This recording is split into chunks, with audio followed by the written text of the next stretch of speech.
बिस्मिल्लाहिर्रहमानिर्रहीम अस्सलाम वालेकुम। आप देख रहे हैं अल्ताज़ी फूड और मैं हूं आपके साथ आपका भाई सूफ़ी। आज आपका सूफ़ी भाई लाया है आपके लिए मुगलिया चिकन। ये मुगलिया चिकन बड़ी पुरानी और बड़ी कदीम रेसिपी है। आज आपका भाई आपके लिए लेकर आया है कि ये जो ऑथेंटिक रेसिपी है, असली रेसिपी है, किस तरह से बन के तैयार होगी।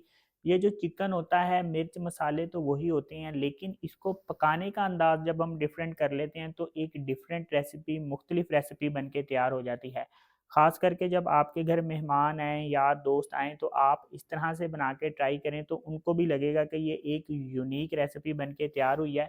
बनाना बड़ी आसान है, जब आपको मैं मसाले बताऊँगा तो आपको लगेगा कि ये इतने ज़्यादा मसाले, इतनी ज़्यादा चीज़ें, लेकिन जब मैं बनाऊँगा तो फिर आपको पता लगेगा कि ये बनाना बड़ा आसान है, इतना कोई मुश्किल नहीं है, बनती बड़े मज़ेदार है। तो इसमें मुझे किन-किन चीज़ों की ज़रूरत पड़ेगी, आइए वो मैं आपको बताता हूँ।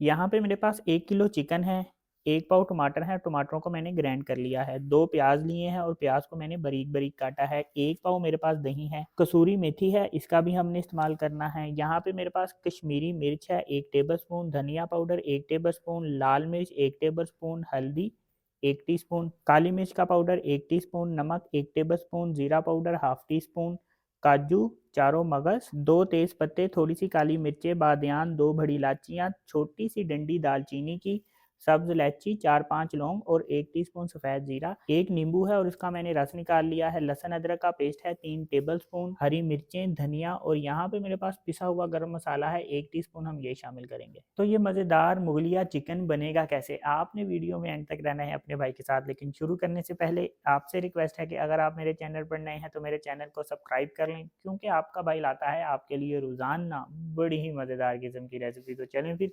शुरू करते हैं। सबसे पहले हमने चिकन को मैरिनेट कर लेना है। आपके पास अगर टाइम है तो आप चिकन को 2 घंटे या 3 घंटे मैरिनेट करें तो ज़्यादा बेहतर है। मैं अभी मैरिनेट कर रहा हूँ और 25 से 30 मिनट बाद मैं इसको पकाना शुरू कर दूँगा, क्योंकि मेरे पास इतना टाइम नहीं है, वीडियो बनानी है। तो मैं आपको बताता हूँ कि इसमें हमने क्या-क्या चीज़ें डालनी हैं। यहाँ पे मेरे पास 1 टेबलस्पून नमक है, 1 टीस्पून काली मिर्च है और हाफ टीस्पून ज़ीरा पाउडर है, ये इसमें शामिल कर देंगे और 1 नींबू का रस ये इसमें शामिल कर देंगे और 1 टेबलस्पून मैं इसमें लहसुन अदरक का पेस्ट शामिल करूँगा। अब हमने इसको हाथ की मदद से मिक्स कर लेना है कि ये जो जितना मसाला है ये सारी बोटियों में एक तरह लगा होना चाहिए, इसलिए इसको आपने अच्छी तरह से मिक्स कर लेना है। इस तरह से हाथ की मदद से हमने इसको मिक्स कर लिया है। अब मैं आपको बताता हूँ कि हमने इसका जो बाकी तैयारी है वो किस तरह से करनी है। तब तक ये मैरिनेट रहेगा, 20 से 25 मिनट हो जाएँगे तब हम इसको बनाना शुरू कर देंगे। अब मैंने क्या करना है कि यहाँ पे मेरे पास जो काजू हैं और चारों मगज़ हैं, इसको मैंने एक जूसर ग्राइंडर जग में डाल के मैंने इसको ग्राइंड कर लेना है और यहाँ पे मेरे पास जो 1 पाव दही है ये भी मैं इसमें शामिल कर दूँगा। ये देखें, इसको हमने इस तरह से ग्राइंड कर लिया है। अब मैं क्या करूँगा कि यहाँ कढ़ाई में मैं 2 चम्मच ऑयल ले लूँगा। आपके पास अगर ऑयल नहीं है तो आप घी भी यूज़ कर सकते हैं, यानी जो आप घर में यूज़ करते हैं ऑयल या घी वो आप ले सकते हैं। अब इस ऑयल में मैंने साबुत मसाले डालने हैं। ये जो मेरे पास तेज़ पत्ता है ये शामिल कर देंगे, काली मिर्चें, 1 टीस्पून सफ़ेद ज़ीरा, लौंग, सब्ज़ इलायची, छोटी-सी डंडी दालचीनी की, 2 बड़ी इलायचियाँ और बादियान ये इसमें शामिल कर देंगे। ये शामिल करने के बाद इसको ऑयल में हमने हल्का-सा फ्राई करना है। इन मसालों को हल्का-सा फ्राई करने के बाद अब 2 कटे हुए मेरे पास प्याज़ हैं, बारीक-बारीक मैंने इनको काट के रखा है, ये इसमें शामिल कर दूँगा। अब यहाँ पे हमने प्याज़ का सिर्फ़ कच्चापन ख़त्म करना है। प्याज़ का कच्चापन ख़त्म करने के बाद अब 2 टेबलस्पून इसमें लहसुन अदरक का पेस्ट शामिल कर देंगे। अब लहसुन अदरक के पेस्ट की मैंने ऑयल में 2 मिनट तक भुनाई करनी है। लहसुन अदरक का पेस्ट डालने के बाद मैंने इसकी 2 मिनट तक भुनाई की है। अब मैंने क्या करना है कि यहाँ पे मैंने जो चिकन मैरिनेट करने के लिए रखा था, इस वक़्त 30 मिनट इसको हो चुके हैं। अब ये चिकन मैं इसमें शामिल कर दूँगा। चम्मच फेर लेंगे और इसको अच्छी तरह से मिक्स कर लेंगे। अब यहाँ पे हमने चिकन की अच्छे तरीके से भुनाई कर लेनी है, चम्मच फेरते रहेंगे और इसकी भुनाई करते रहेंगे। यहाँ पे मैंने चिकन की 3 मिनट अच्छे तरीके से भुनाई कर दी है। अब इसमें मैं 1 टेबलस्पून धनिया पाउडर, 1 टेबलस्पून कश्मीरी लाल मिर्च, 1 टीस्पून हल्दी और 1 टेबलस्पून लाल मिर्च शामिल कर दूंगा। नमक जो है वो हमने मैरिनेशन के दरमियान में डाला था, इसलिए हमने अभी शामिल नहीं किया, आखिर में चेक कर लेंगे। अगर नमक कम हुआ तो हम फिर नमक शामिल कर लेंगे। अब इसको मैं मिक्स कर लूँगा अच्छे तरीके से। इस मसाले को अच्छी तरह से मिक्स करने के बाद अब यहाँ पे मेरे पास 1 पाव टमाटरों का पेस्ट है, ये शामिल कर देंगे। अब हमने इसको इतना पकाना है कि टमाटरों के पेस्ट में जो पानी होता है वो खुश्क हो जाएगा और इसकी हमने अच्छे तरीके से भुनाई कर लेनी है। इसमें हम 4 हरी मिर्चें भी शामिल कर देंगे। ये देखें टमाटरों का जो पानी था वो खुश्क हो चुका है। अब हमने इसकी अच्छे तरीके से भुनाई कर लेनी है। टमाटरों का पानी खुश्क होने के बाद मैंने इसकी 3 मिनट तक भुनाई की है। अब यहाँ पे मेरे पास दही है जिसमें मैंने काजू और चारों मगज डाल के ग्राइंड किए थे, ये इसमें मैं डाल दूंगा। एक दफ़ा चम्मच फेर लेंगे और इसको मिक्स कर लेंगे। अब हम इस पे ढक्कन रख देंगे और इसको हमने हल्की आंच पे पकाना है। हमारा चिकन पहले ही तकरीबन 70 से 80% गल चुका है। अब हमने क्या करना है कि आंच हल्की कर लेनी है। ये जो दही हमने डाला है इसी में हमारा जो चिकन है वो 100% गल जाएगा। आंच हमने तेज़ नहीं करनी, वरना क्या होगा कि दही जो है वो खुश्क हो जाएगा, जो हमारा चिकन है उसमें एक हल्की सी कसर बाकी रह जाएगी। तो आंच हल्की में इसको हम गला लेते हैं और इसी में ही हमारा जो दही है वो भी खुश्क हो जाएगा।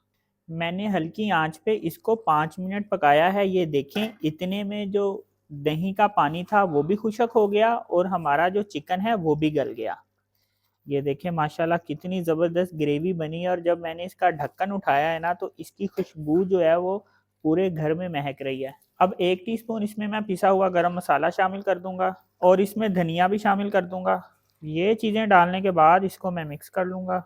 अब यहाँ पे मैंने एक फ्राई पैन ले लिया है। फ्राई पैन में मैं ये कसूरी मेथी डाल दूंगा और इसको मैंने इस फ्राई पैन में थोड़ा सा भून लेना है। थोड़ा सा हमने इसको भूनना है, ज़्यादा नहीं भूनना। भूनने का मकसद ये है कि ये जो कसूरी मेथी है ये क्रिस्पी सी हो जाएगी। ये देखें इसको मैंने भून लिया है। अब इसको मैं ठंडा होने दूंगा। अब ये जो मैंने कसूरी मेथी ली है इसको भूनने का मकसद ये था कि जब मैंने इसको हाथ में इस तरह से लेना है और इसको मैं मसलूँगा तो ये बड़ी आसानी से जो है ये पाउडर बन जाएगी, क्योंकि ये इस वक़्त क्रिस्पी हो चुकी है। तो हाथ में लेके इसको मैं इस तरह से मसलूँगा और ऐसे करके डाल दूँगा और इसके ऊपर मैं ढक्कन दे दूँगा और चूल्हा मैं कर दूँगा बंद। 2 मिनट इसके ऊपर ढक्कन रहेगा, इसके बाद हम इसको सर्विंग के लिए पेश करेंगे। 2 मिनट हो चुके हैं तो ये देखें माशाल्लाह ये सालन कितना ज़बरदस्त, कितना हसीन खूबसूरत बना है। ये देखें जी माशाल्लाह अल्हम्दुलिल्लाह कितना ज़बरदस्त सालन बन के तैयार हुआ है। इसकी ग्रेवी चेक करें कितनी मज़ेदार बन के तैयार हुई है।